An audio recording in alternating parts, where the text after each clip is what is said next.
Hello दोस्तों। बाल विकास की इस सीरीज़ को आगे बढ़ाते हुए हम पढ़ रहे हैं विकास की अवस्थाओं के बारे में, जिनमें से हमने गर्भावस्था तथा शैशवा अवस्था की कुछ विशेषताओं के बारे में पढ़ा था और उससे रिलेटेड आने वाले प्रश्नों को कुछ अध्ययन किया था। कुछ परिभाषाएं भी हमने पढ़ी थी जो परीक्षा की दृष्टि से बहुत महत्वपूर्ण होती है। अगर आपने वो वीडियो नहीं देखी है तो मुझे लगता है आपको वो वीडियो पहले देखनी चाहिए, जिससे कि आप एक बेहतर समझ विकसित कर सकें और इसको अच्छे तरीके से समझ पाएँ। तो चलिए दोस्तों, शुरू करते हैं। दोस्तों, बाल्यावस्था बच्चे के शारीरिक और मानसिक विकास के लिए बहुत ही महत्वपूर्ण आयु होती है। इसीलिए हम इसका अध्ययन बहुत ही अच्छे तरीके से करेंगे। जैसा कि हमने पहले जिक्र किया है कि अलग अलग मनोवैज्ञानिक ने अलग अलग अवस्थाओं को अपने तरीके से क्लासिफाई किया है। वैसे ही बाल्यावस्था को कुछ मनोवैज्ञानिक 6 से 12 वर्ष मानते हैं और कुछ 2 से 12 वर्ष तक। क्योंकि ज़्यादातर प्रश्न इसी तरह के वर्गीकरण से पूछे जाते हैं, तो हम इसी का अध्ययन करेंगे। बाल्यावस्था को अधिकतर मनोवैज्ञानिक 2 भागों में बांटते हैं, जिनमें पहली को पूर्व बाल्यावस्था मतलब अर्ली चाइल्डहुड और दूसरी अवस्था को उत्तर बाल्यावस्था या लेटर चाइल्डहुड कहते हैं। पूर्व बाल्यावस्था को 2 वर्ष से 6 वर्ष तक माना जाता है और उत्तर बाल्यावस्था को 7 से 12 वर्ष तक माना गया है। दोस्तों, कई एग्जाम्स में इन अवस्थाओं की आयु से रिलेटेड भी क्वेश्चंस आ जाते हैं। पूछ लेता है कि पूर्व बाल्यावस्था की एज क्या होती है या फिर उत्तर बाल्यावस्था की एज क्या होती है। और कुछ प्रश्न दोस्तों इसकी विशेषता से रिलेटेड आते हैं जो पूछे जाते हैं, जैसा कि हमने शैशवावस्था में भी पढ़ा था और गर्भावस्था में। उसी तरह की कुछ विशेषताओं से संबंधित इसमें प्रश्न भी आते हैं। तो चलिए दोस्तों, उन विशेषताओं को देखते हैं और अच्छे से पढ़ते हैं। तो सबसे पहले हम बात करेंगे पूर्व बाल्यावस्था यानी अर्ली चाइल्डहुड एज की, जिसका समय 2 से 6 वर्ष के बीच में होता है।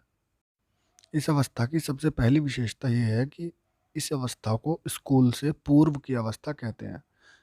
स्कूल जाने से पहले बच्चा इसी अवस्था में होता है, तो इसे स्कूल से पूर्व की अवस्था कहते हैं। इस अवस्था की अन्य महत्वपूर्ण विशेषताओं में है आत्म केंद्रिता अर्थात सेल्फ सेंटर्ड। इस अवस्था के बच्चे अपने ही विचारों को प्राथमिकता देते हैं और उन्हें ऐसा लगता है कि जो वे कह रहे हैं वही सही है और पूरी दुनिया उन्हीं के आसपास है, बस केवल उन्हीं के इर्द गिर्द घूम रही है। इसीलिए कुछ मनोवैज्ञानिक इस शब्द को कहते हैं आत्म केंद्रित, मतलब पूरी दुनिया का सेंटर वही है केवल, और कोई नहीं है, बच्चे को ऐसा लगता है। दोस्तों, आगे आती है नैतिकता का अभाव। इस अवस्था में भी बच्चे के अंदर नैतिकता का अभाव होता है। ना तो वह नैतिक होता है और ना ही अनैतिक होता है।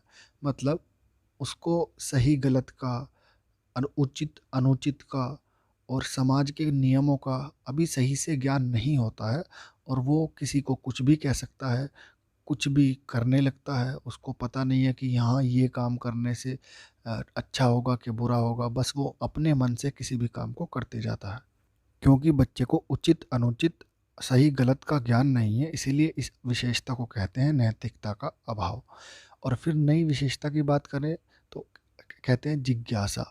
बच्चे के अंदर बहुत ही जिज्ञासा होती है, क्यूरियोसिटी होती है।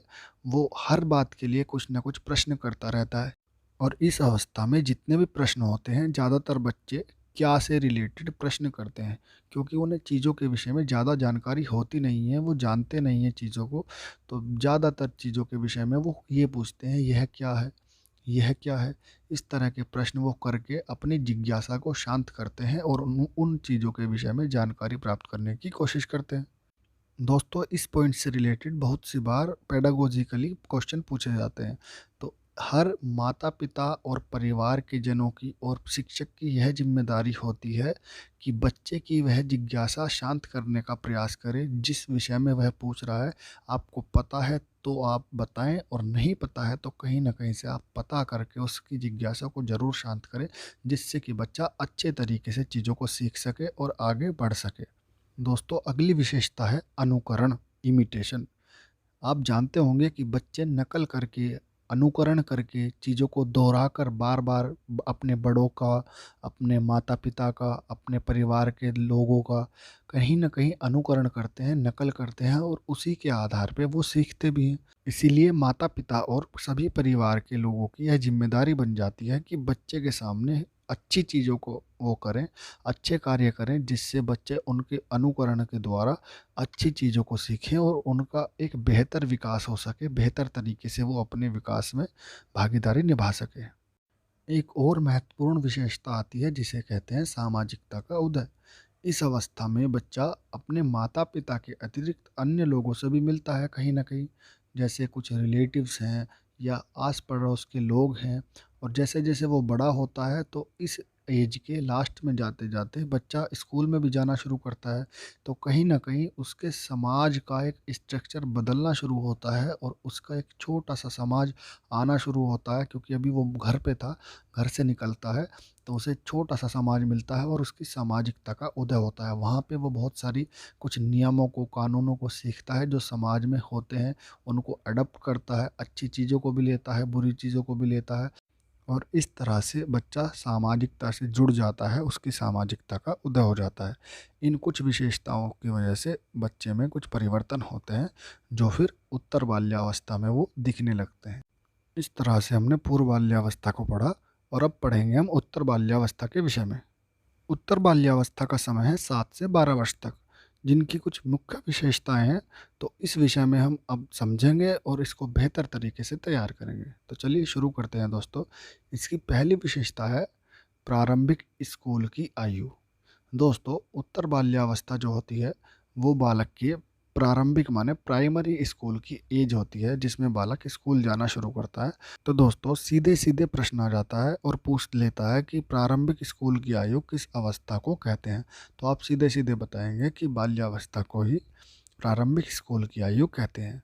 कुछ और प्रश्न इस अवस्था से बनते हैं, जैसे गंदी आयु किस आयु को कहते हैं, डर्टी एज। तो कुछ मनोवैज्ञानिक इस आयु को गंदी आयु या डर्टी एज भी कहते हैं, तो आप इस प्रश्न को भी ध्यान रखेंगे।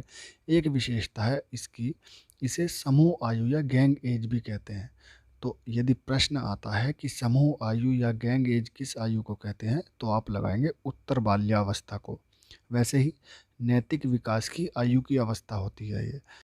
इस अवस्था में नैतिक विकास होना शुरू हो जाता है, बच्चे को सही गलत की जानकारी होना शुरू हो जाता है, क्या उचित है, क्या अनुचित है, क्या कहने से, क्या करने से सही होगा या गलत होगा। इस तरह के जो मूल्य होते हैं, उन मूल्यों का, उन वैल्यूज़ का उदय होना शुरू हो जाता है और बच्चे को सही, गलत, उचित, अनुचित का ज्ञान होना प्रारंभ हो जाता है। इस आयु में एक और विशेष बदलाव होता है, जिसे जिज्ञासा माने क्यूरियोसिटी कहते हैं। दोस्तों, जो हमने पूर्व बाल्यावस्था पढ़ा है, उस अवस्था में बच्चे के अंदर जो जिज्ञासा होती थी वो क्या, जैसे प्रश्नवाचक शब्दों से होती थी। वो हर चीज़ के लिए ये पूछता था यह क्या है। लेकिन जैसे जैसे उसकी अवस्था बढ़ती है, वह उत्तर बाल्यावस्था में आता है, तो उसके प्रश्न जो होते हैं, उसकी जिज्ञासाएं और बढ़ जाती हैं और वो धीरे धीरे तार्किक तरीके से सोचना शुरू कर देता है और क्यों जैसे प्रश्न करने लगता है कि ऐसा क्यों है, यह क्यों है, वह क्यों है। इस तरह के प्रश्न वो करता है और इन प्रश्नों के द्वारा वो अपनी जिज्ञासाओं को शांत करता है। तो हर एक शिक्षक, हर एक माता पिता और उसके परिवार वालों की यह जिम्मेदारी है कि वह उस बच्चे की जिज्ञासा को शांत करें और उसके प्रश्नों का सही जवाब दे करके उसके विकास को एक बेहतर आयाम की तरफ मोड़ दें और उसे बेहतर सीखने के मौके प्रदान करें। इस अवस्था में जिज्ञासा से संबंधित जो प्रश्न आता है, वह यह आता है कि बच्चे किस अवस्था में तार्किक रूप से सोचना या समझना शुरू कर देते हैं। तो आप उत्तर बाल्यावस्था ऐसा जवाब देंगे। फिर अगली विशेषता आती है संचय प्रवृत्ति, यानी कलेक्शन की जो उसकी प्रवृत्ति होती है।